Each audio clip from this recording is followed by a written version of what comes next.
ॐ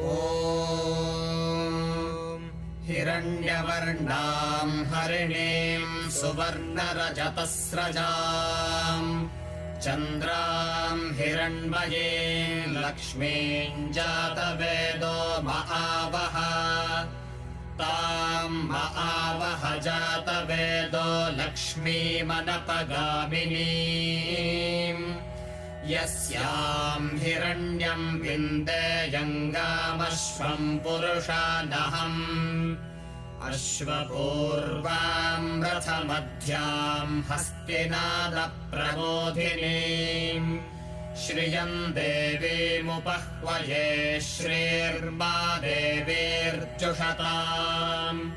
कांसोऽस्मिताम् हिरण्यप्राकारामार्द्राम् ज्वलन्तीम् तृप्ताम् तर्पयन्ते।